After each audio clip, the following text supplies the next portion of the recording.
Hi everyone, happy Sunday and welcome to Kartik. Well, today's video is about a phone from a sub brand from Xiaomi that was released in 2018. Got the clue? I think you might have guessed it already. So it's Poco F1. Let's jump onto the content.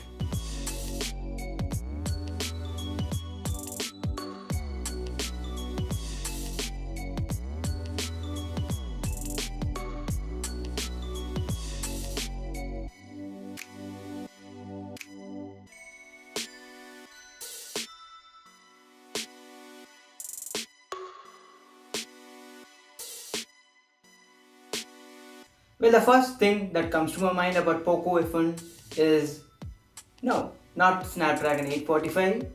It's the pictures its cameras churned out, of course, through Gcam. Poco F1 features a 12 megapixel Sony IMX363 sensor which was used in many flagships at that time, including the infamous Google Pixel 2. Aperture sits at f-stop 1.9, which is not flagship grade though. Sensor size sits at 1 by 2.55 inches. It features dual pixel autofocus and it's easily my favorite feature of the camera setup. Selfie camera gets a generous 20 megapixel sensor, supports HDR and shoots full HD videos as well. There is portrait, then we have night mode, panorama, which will never see the light of most users hands on.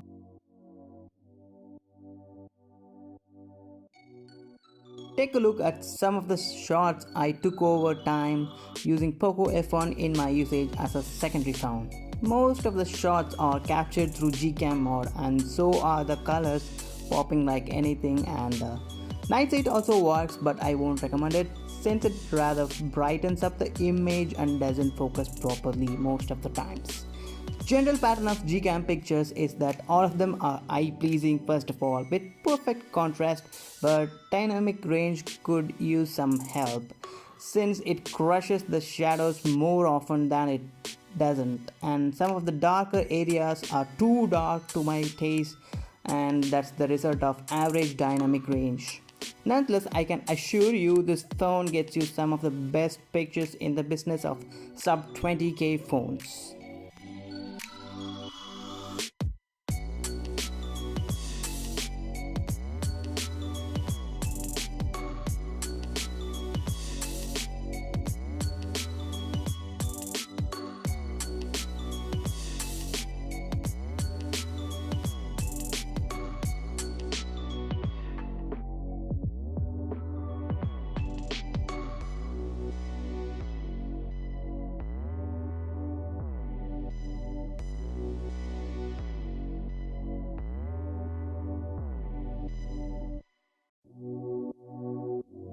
Well, when this phone was announced, I was super pumped. Why?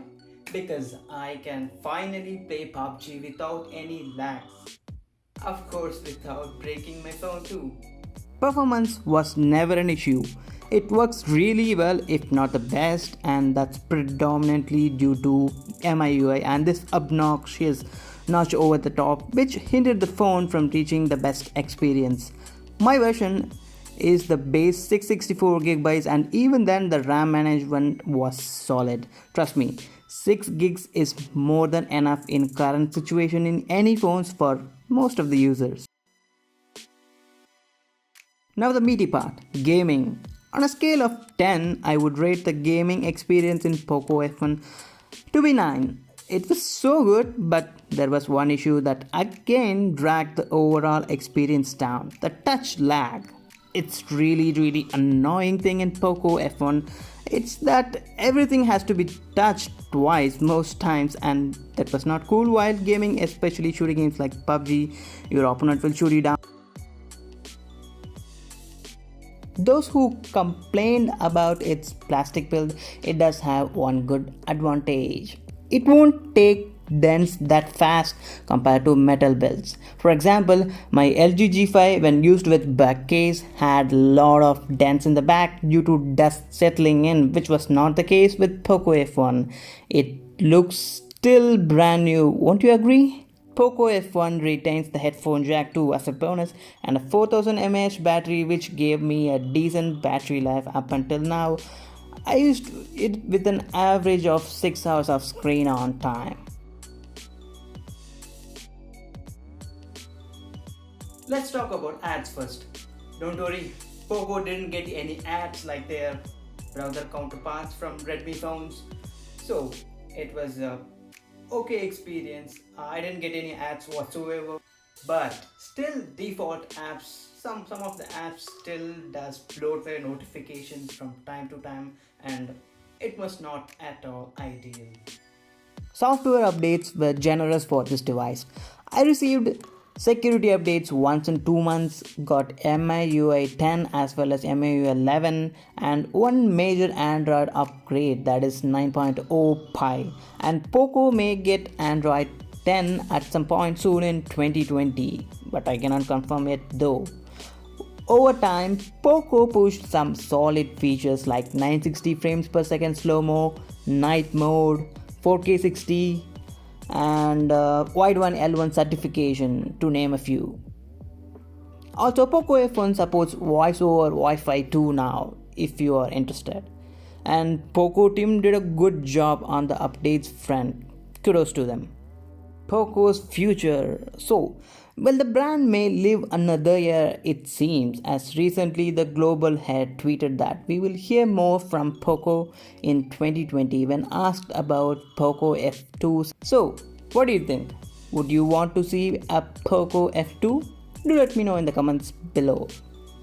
That's it for this video. I hope you enjoyed the video very well, and please go ahead and share this video to your friends who are using Poco F1. Also, subscribe because it's free and you'll be seeing good content in the coming days. Until next time, it's bye-bye.